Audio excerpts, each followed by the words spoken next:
yang semua orang pasti merasakan.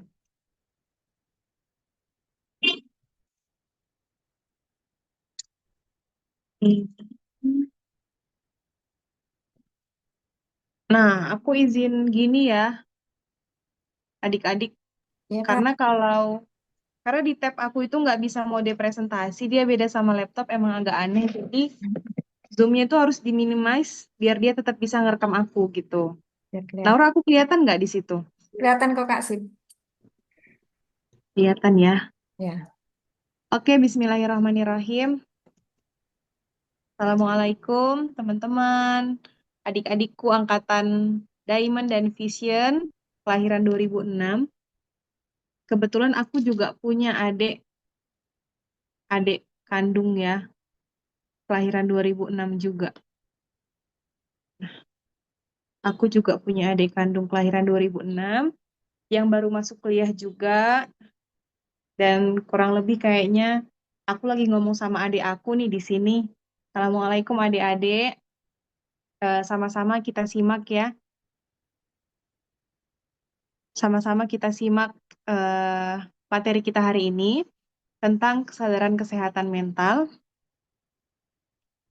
Baik, apa sih itu kesehatan mental? Duh, dia harus ya. Tunggu ya teman-teman. Nah, kesehatan mental itu adalah kondisi kesejahteraan emosional, psikologis, sosial yang mempengaruhi cara kita berpikir, merasa, dan bertindak. Kesehatan mental itu sama halnya seperti kesehatan tubuh. Kalau mental kita nggak sehat, tubuh kita pun nggak sehat. Nah, kenapa sih kesehatan mental ini menjadi penting untuk kita perhatikan? Karena dampak pada kesejahteraan tubuh kita secara keseluruhan itu akan mempengaruhi kualitas hidup kita dan produktivitas kita secara keseluruhan. Teman-teman di sini sepakat nggak kalau aku bilang nggak sehat mental itu lebih sakit, lebih nggak enak daripada nggak sehat badan gitu. Boleh dari chat ya kalau malu, aktifin mikrofon atau on cam. Sepakat ya, Kak Naura.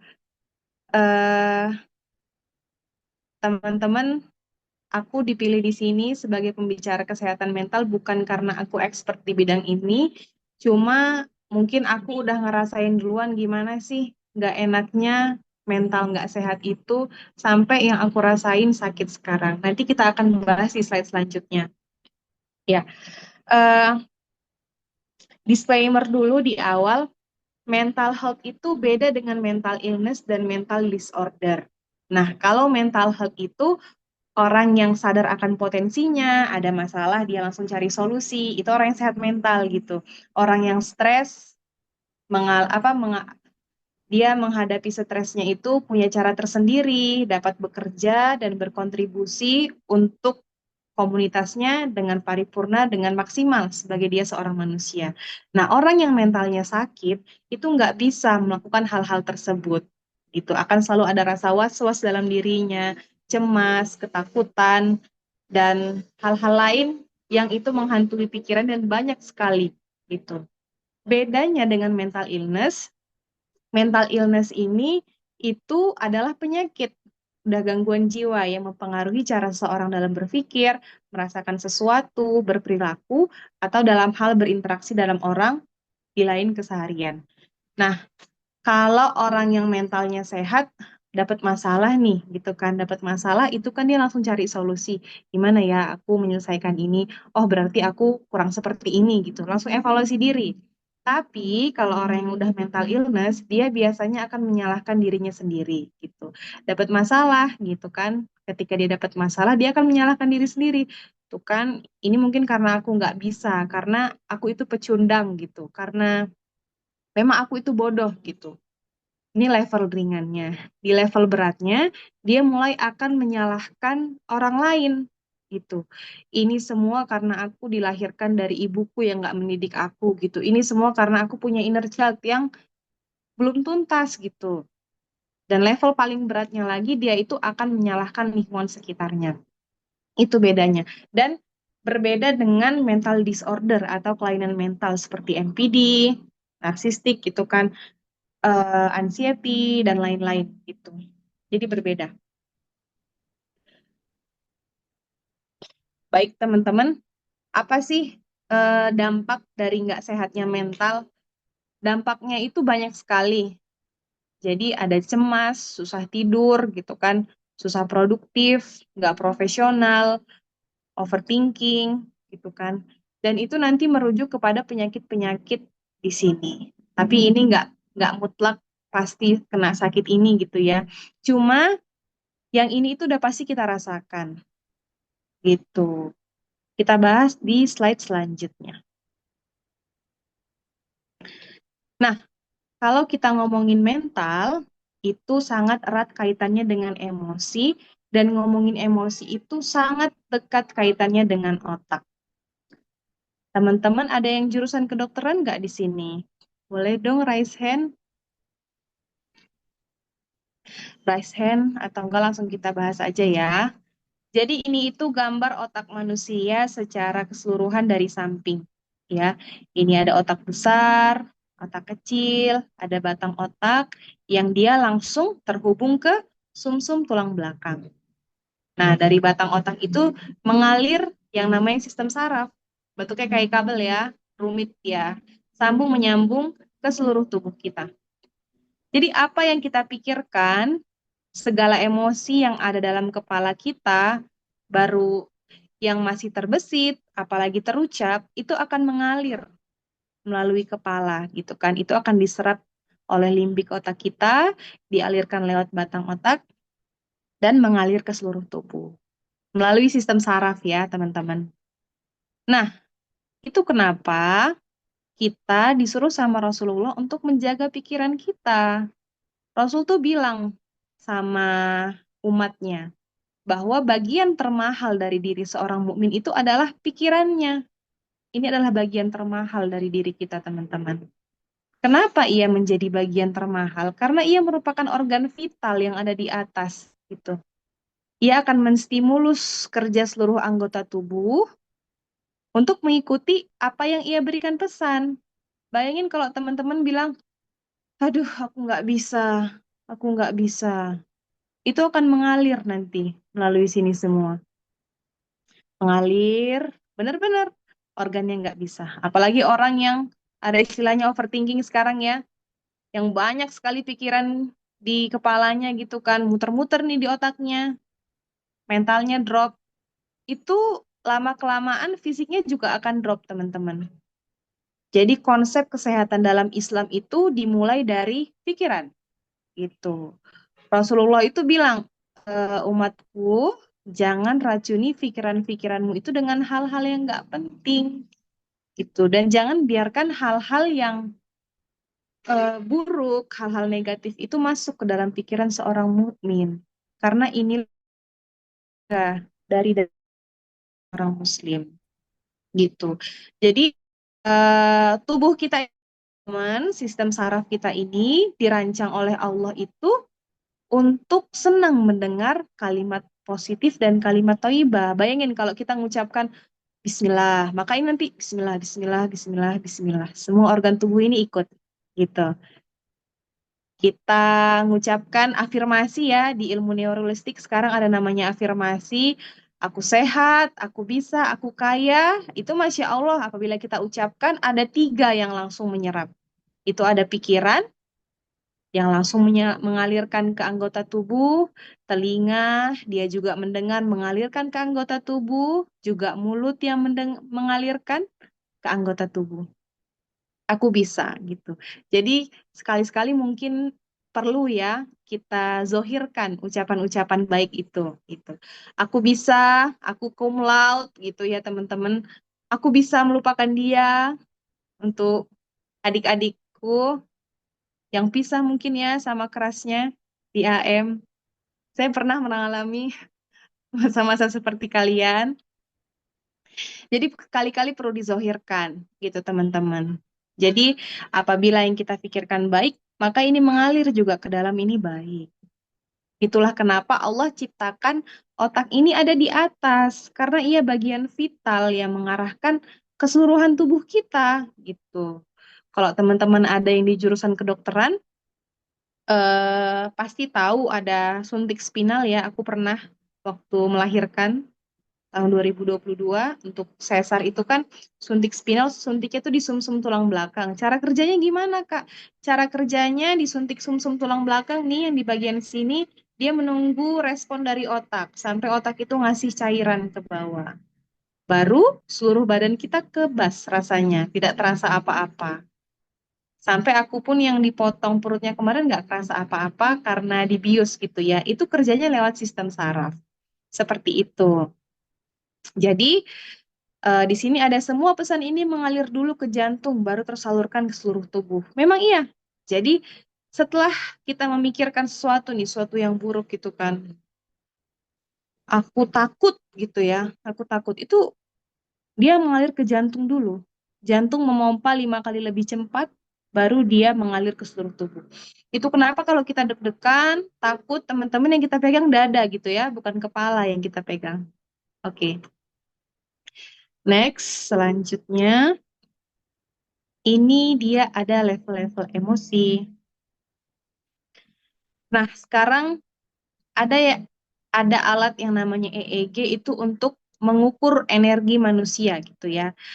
Ternyata setelah diukur ketika sedih, energi manusia itu sangat rendah sekali gitu. Tapi ketika mereka semangat, bahagia, menerima, itu energinya besar. Teman-teman perlu kita ketahui bersama kalau energi ini nggak bisa dihilangkan, dia nggak bisa musnah, dia hanya bisa berubah bentuk atau beralih fungsi. Gitu kan, Kak Naura, jurusan kimia, Iya sama lah ya benar-benar. kayak fisika. Newton ya, Newton. Nggak bisa berubah bentuk, nggak bisa berubah fungsi, gitu. Nggak bisa musnah gitu ya. Kita hanya bisa ngebos itu biar dia naik atau turun. Kayak misalnya kemarin yang lagi nonton Timnas, itu kan awalnya udah 2-1 tuh. Karena aku nonton. Semangat kita ini, ada di level ini, semangat. Tiba-tiba di menit ke 99, ya, 99, itu wasit ngesahin golnya Bahrain. Marah kita nih langsung turun. Nah, gitu. Jadi emosi kita itu nggak selamanya ada di atas. Sekali-sekali kita bisa turun karena takut, sedih. Ini yang bahaya, yang paling bahaya ada di bawah apatis nih. Itu sampai ke suicide, bunuh diri gitu ya. Tapi Allah bilang, jangan berlama-lama untuk ada di sini gitu. Gimana caranya kita ngebos lagi emosi kita itu biar ada di zona ini. Caranya dengan apa? Gitu kan? Dengan dengan cara memperbanyak zikrullah, mengingatnya gitu kan, dan mengimani rukun Islam, yaitu menerima takdirnya. Karena ketika kita menerima segala ketetapan dan takdirnya, kita nggak punya lagi yang namanya gelisah, khawatir. Karena memang kecewa gitu ya. Karena memang kita tahu bahwa segala yang Allah tetapkan di kehidupan kita ini semua sudah dituliskan dan itu sudah terbaik untuk kita bagi Allah. Seperti itu. Jadi gitu teman-teman. Kita nggak selalu selamanya ada di atas, nggak selalu selamanya ada di bawah, tapi Allah bilang untuk selalu naik ya hambaku, itu dan jaga pikiranmu agar tetap pada zona positif. Oke, nah ini contoh penyakit aku. Teman-teman, 2020 aku waktu itu ke THT karena aku kira aku sinus. Gejalanya itu sesak gitu kan, sesak seperti ada lendir gitu di tenggorokan.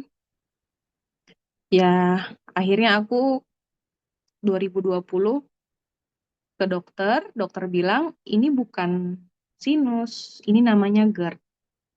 2021, 2022, dan 2024. Ini baru kemarin aku endoskopi. 2024 bulan Maret. Mana ya? Mana tanggalnya? Nggak ada ya? Pokoknya baru 2024 bulan Maret aku endoskopi dan apa ya? Dokter bilang aku kena GERD anxiety ini. Nah, awalnya itu memang penyakitnya dikarenakan asam lambung itu naik ke atas. Jadi itu menimbulkan GERD. Tapi yang paling penting dokter bilang ini itu karena kamu punya banyak pikiran dan sering panik katanya. Dan ini nggak ada obatnya gitu. Aku sampai 2 jam di dalam ruangan konsultasi curhat sama dokter yang Cina, yang mana malah kayaknya lebih dulu dia yang menerapkan ajaran-ajaran agama kita gitu. Dia bilang, kamu nggak akan bisa sembuh dari ini semua kalau kamu itu nggak sering ngobrol sama you punya pencipta. Itu ya kalau orang Penang ngomong ya, orang Malaysia, sama you punya pencipta, you nggak bisa ngobrol, you nggak bakal sembuh dari ini semua, katanya gitu. Nggak ada sih, nggak mikirin apa-apa. Tapi gongnya aku kena sakit ini semua itu sehabis aku lulus dari UMY tahun 2020. Tanggal 11 September aku lulus, aku wisuda. Tanggal 11 malam jam 23.59 itu ibu aku meninggal dunia, teman-teman. Jadi aku dikasih bahagia dan sedih dalam satu waktu gitu ya. Terus di hal lainnya, aku tuh udah nge-apply kemana-mana loh kerjaan gitu kan. Aku pengen tetap di Jogja, pengen tetap di Jakarta, nggak ada yang pengen. Walaupun akhirnya takdir Allah menyuruh aku kembali ke kampung halamanku, tapi aku nggak bisa melakukan itu semua karena aku sudah diamanahkan oleh almarhum ibu aku untuk tetap berada di kampung halamanku. Jadi aku dibikinin yayasan gitu kan. Terserah mau diapain nih, mau dibuat sekolah kah, mau dibuat komunitas kah, terserah. Yang penting kamu kerjanya di sini, nggak boleh kemana-mana. Itu aku sakit, aku stres, beneran. Itu kan, ya biasalah anak muda dengan segala hal idealis dalam dirinya gitu kan. Aku tuh pengennya kemarin kerja di gedung tinggi gitu ya, di Jakarta. Tapi ya qadarullah, Allah nggak. Itu aku belum ngerti tentang ketetapan Allah. Aku kecewa waktu itu, padahal aku tahu yang ku jalani sekarang meninggalnya ibu aku itu semua sudah qadarullah, sudah tertulis dan itu terbaik untukku gitu. Harusnya aku nggak mempertanyakan kenapa dan karena pertanyaan-pertanyaan itulah aku kena ini semua gitu. Dan teman-teman, apakah setelah aku endoskopi gitu kan, minum obat banyak, aku sembuh dari ini semua? Jawabannya enggak. Aku belum sembuh dari ini semua dan aku masih harus survive gitu sama sakit GERD aku sekarang. Yang rasanya tiap kambuh itu, tiap kali ada hal yang buruk di pikiranku itu aku mikirin ini tuh sakitnya luar biasa gitu. Sampai kadang susah nafas, malam-malam terbangun karena jantung itu berdegup dengan cepat gitu. Jadi ini sebenarnya untuk sharing aja ke teman-teman kalau sakit mental itu nggak main-main gitu. Kita nggak bisa self diagnosis juga. Cuma kalau kamu udah ngerasa sering was-was, sering panik, dan sering panik nggak berkesudahan, dan banyak sekali hal yang kamu pikirin, yang itu bikin dada kamu tiba-tiba deg gitu. Pernah nggak? Ih, deg gitu. Itu namanya gastrodiak ya, gastrokardiak. Itu yang perlu diperbaikin terlebih dahulu sebenarnya pola pikir dan pola makan. Gitu ya teman-teman. Tetap jaga kesehatannya. Nanti kiat-kiatnya kita bahas di slide selanjutnya. Oke, kita ke slide selanjutnya. Oke teman-teman, semua hal itu nggak harus dipikirin, nggak semua hal harus selesai sekarang. Allah bilang, "Fa'idza faragta fansab." Maka apabila kamu telah selesai dari satu urusan, kerjakanlah dengan sungguh-sungguh urusan yang lain. Pelan-pelan ya, satu persatu. Udah selesai ospek kan? Habis itu, ospek dulu yang dipikirin. Nggak usah mikir nanti, aduh mau skripsi nih, bentar lagi gitu kan. Habis skripsi, belum lagi cari jodoh, cari kerja. Itu nanti ya, itu masalah nanti-nanti. Masih beberapa tahun lagi. Teman-teman fokus dulu di eh, orientasinya gitu kan. diadaptasinya sebagai mahasiswa baru gitu kan. Baru setelah selesai itu baru beralih ke urusan lain gitu teman-teman. Jadi karena Rasul tadi bilang hal yang paling vital dalam diri seorang muslim itu adalah pikirannya gitu. Jadi muslim itu nggak membiarkan hal-hal yang buruk itu masuk ke dalam pikirannya. Allah juga bilang, berprasangka baiklah kamu terhadap tiga hal gitu. Yang pertama, kepada Allah Subhanahu wa Ta'ala, yang kedua kepada orang lain, yang ketiga kepada diri sendiri gitu. Kamu kamu misalnya merasa seuzon sama orang, yang hal itu membuat kamu kayaknya gak mungkin lagi aku husnuzon sama dia dengan semua kesalahan dan tingkah laku dia selama ini gitu. Misalnya sama bendahara kelas gitu kan. Dulu ya bendahara kelas yang sering yang tiba-tiba uangnya hilang gitu. Itu udah ada banget ya sebenarnya alasan kita untuk seuzon berprasangka buruk sama kita, tapi sebenarnya hal itu bisa merusak pikiran kita gitu. Prasangka yang salah, vonis yang salah itu dapat merusak pikiran kita. Khususan aja gitu kan, oh uangnya hilang, mungkin lagi ada uzur dia. Jadi dengan apa ya, dengan keluarnya kalimat-kalimat seperti itu dari lisan kita, maka walaupun belum dapat solusi, setidaknya hati kita sudah tenang terlebih dahulu gitu. Jadi satu-satu mikirnya, teman-teman, adik-adikku kelahiran 2006, ya, aku ngomong kayak gini, aku sambil keinget adik aku yang lagi kuliah juga, karena kurang lebih dia juga, ya banyak banget lah yang dipikirin kayaknya ya, Gen Z sekarang, gitu. Kita lanjut ya ke slide selanjutnya. Ini dia. Eh, hmm, Kenapa ya Allah ciptakan marah, sedih, dan kecewa? Amarah itu Allah ciptakan bukan dengan maksud manusia itu untuk jadi pemarah, tapi untuk menstimulus dan menjadi katalis agar mensupport supaya sabar dalam sifat takwa itu muncul keluar. Nah, jadi dalam diri manusia itu ada dua elemen ini teman-teman, yang cuma ada fujur dan takwa, gitu kan. Kalau takwa ini dia dipenuhi oleh 100% kebaikan, yang mana di dalamnya itu ada sabar, ada tenang, gitu. Nah, di dalam fujur ini, isinya itu, ini dikendalikan oleh setan, yang mana ada dari kebalikan dari takwa. Nah, kalau di, di fujur itu ada amarah, maka sabar ada dalam takwa. Jadi kalau dusta ada dalam fujur, maka jujur ada dalam takwa. Gitu dia. Jadi seringkali teman-teman mendapat bisikan-bisikan kebaikan gitu kan ketika mendengar azan. Oh, aku langsung nih meninggalkan semua pekerjaanku, aku mau langsung sholat gitu kan. Maka itu teman-teman mendapat bisikan dari takwa, yang bisikan itu dari malaikat asalnya. Tapi ketika teman-teman mendapat bisikan-bisikan yang kurang baik, itu asalnya dari dalam fujur, yang asalnya dari setan. Nah, kenapa sih fujur ini bisa ada dalam diri manusia? Jadi ketika pembagian elemen ini gitu ya ceritanya, ketika pembagian elemen fujur dan takwa ini, eh, Allah itu kan menciptakan malaikat dari 100% cahaya gitu kan, sehingga nggak ada peluang salah dalam diri malaikat gitu. Jadi 100% cahaya dan 100% takwa.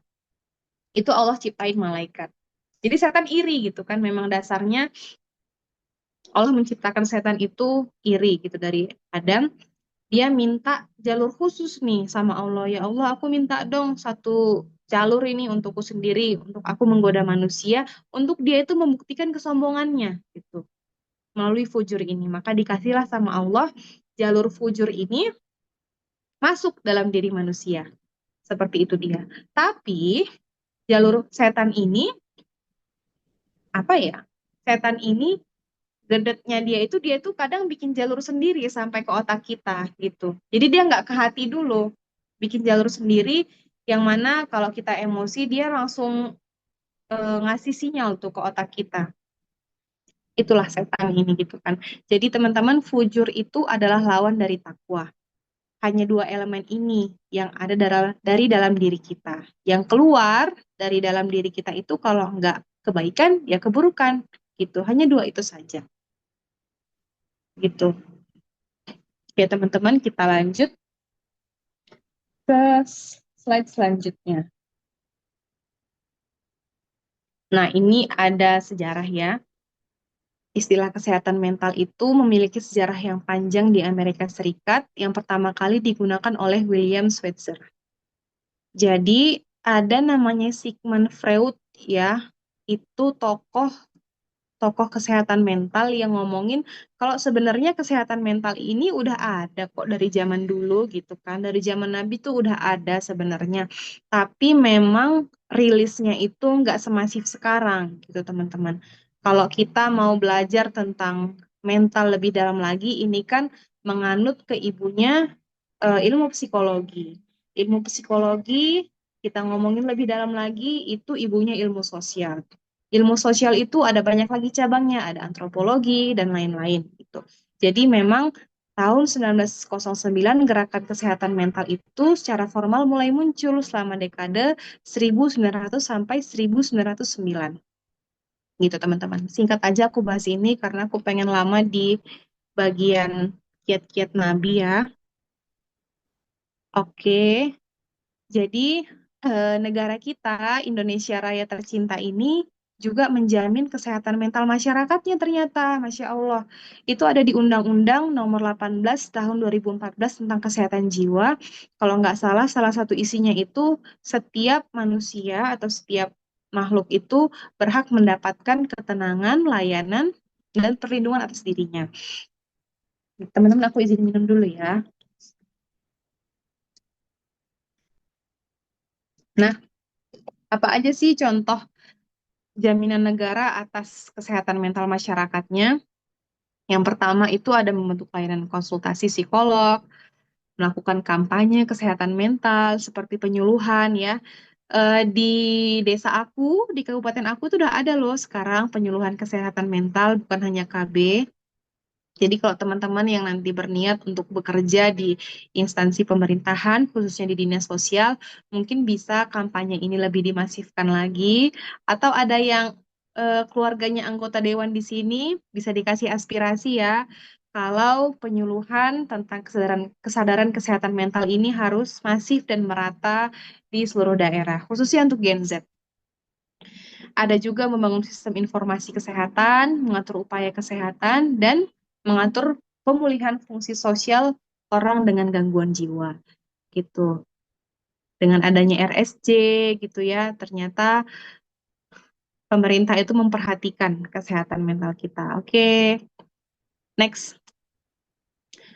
Bagaimana Islam menjamin kesehatan mental? Ini ada di Quran Surat Ar-Rod ayat 13. Ingatlah hanya dengan mengingat Allah hati menjadi tentram. Ada juga di ayat Al-Baqarah. Dan mintalah pertolongan kepada Allah dengan sabar dan sholat. Oke, 10 menit lagi ya. Oke, oke 10 menit bisa. Teman-teman, ini tutorial hidup high perform ala Nabi. Mental health bagus, bahagia, sholat. Kita belajar dari besti-besti Nabi di bawah ini. Orang yang bagus imannya, sholatnya, perform di hidupnya, nggak sedih berlebihan, nggak emosi berlebihan, marah berlebih, apalagi berpikir berlebih. Semuanya balance, seimbang gitu kan. Padahal kalau kita lihat dulu gitu kan, di zaman Nabi itu bagaimana dakwahnya beliau, yang menurut aku dakwahnya beliau itu menimbulkan trauma. Dia namanya nama baiknya dicemarkan gitu kan. Dia dibully abis-abisan, dilempari batu, tapi Nabi itu nggak pernah sedih berlebihan gitu ya.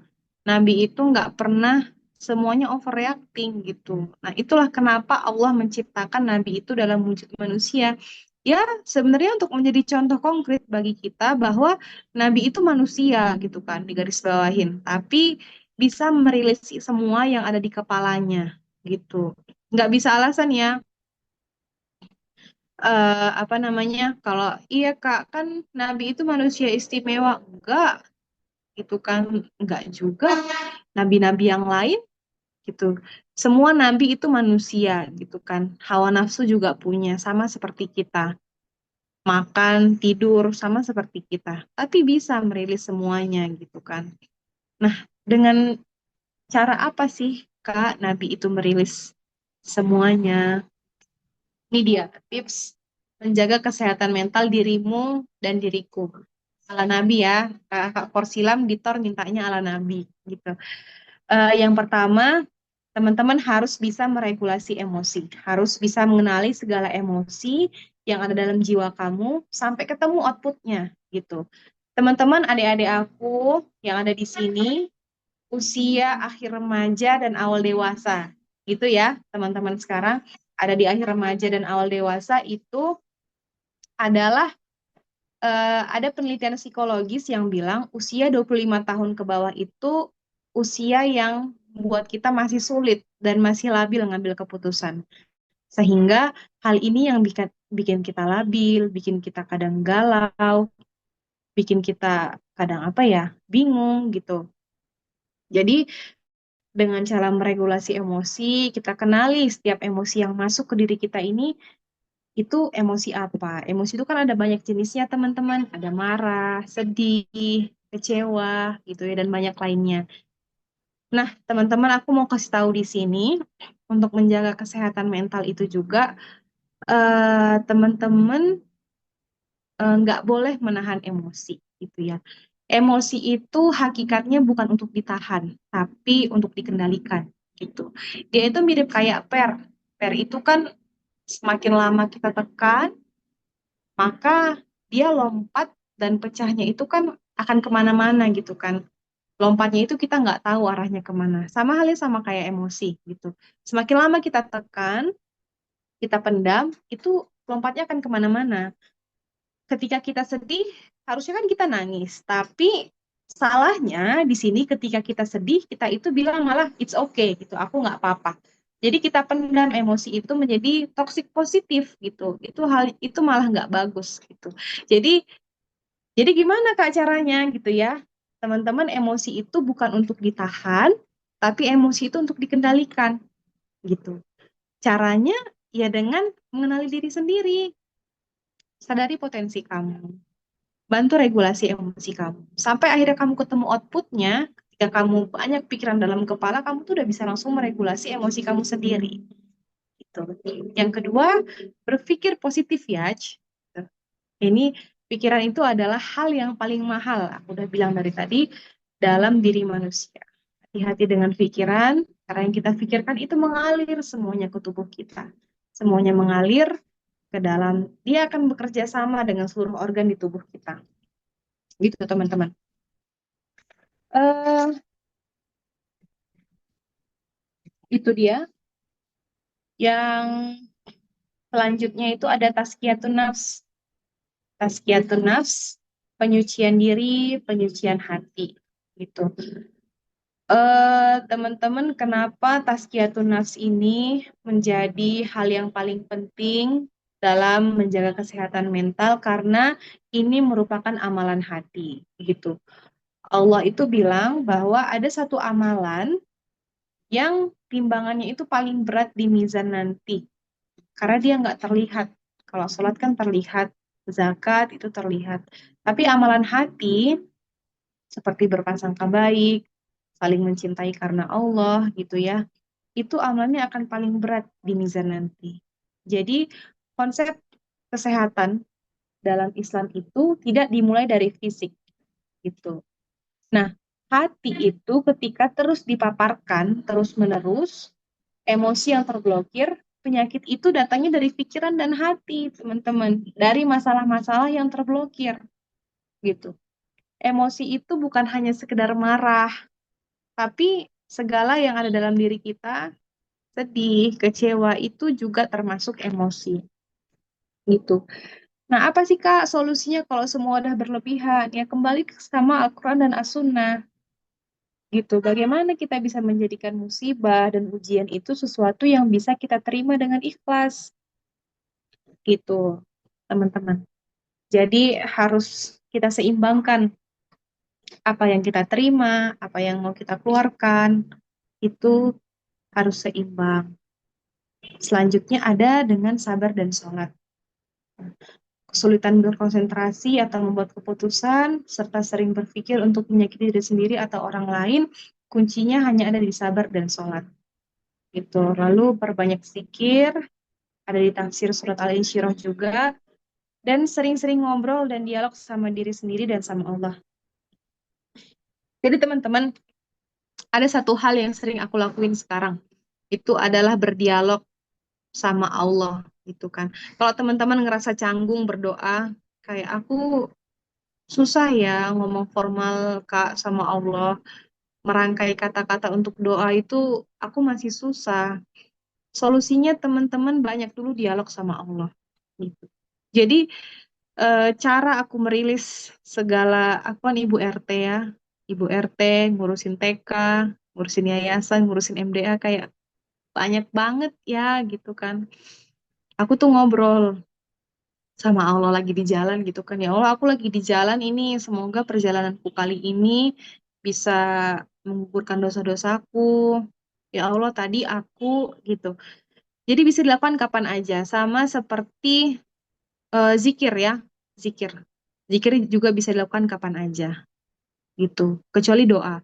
Doa kita lakukan kalau bisa dalam keadaan suci gitu kan, di tempat mihrab khusus gitu. Tapi di mana aja dan dalam keadaan sopan. Itu dia.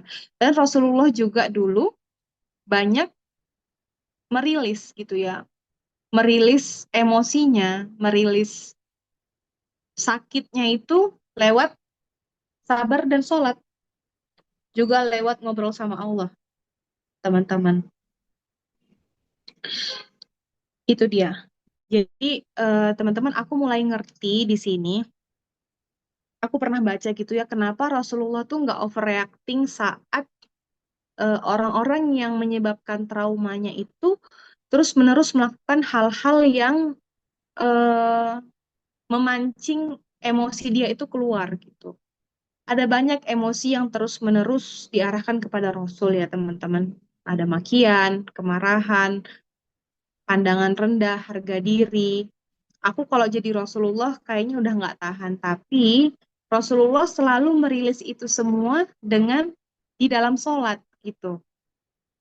Dalam sholat, ngobrol sama Allah. Sehingga dia nggak ada yang berlebihan dalam diri dia. Dia tetap bisa perform di kehidupannya. Sangat seimbang kehidupan Rasulullah. Kehidupan dia sebagai manusia, bagaimana dengan Allah, jadi pemimpin, jadi ayah, gitu kan. Itulah kenapa nggak ada matinya kalau kita ngomongin suri tauladan kita, Rasulullah Shallallahu Alaihi Wasallam. Jadi teman-teman, kalau misalnya udah bisa ngobrol gitu kan, ngobrol sama diri sendiri, terutama ya sebelum tidur, ngobrol sama diri sendiri, lapangkan dada, apapun yang terjadi hari ini, gitu ya.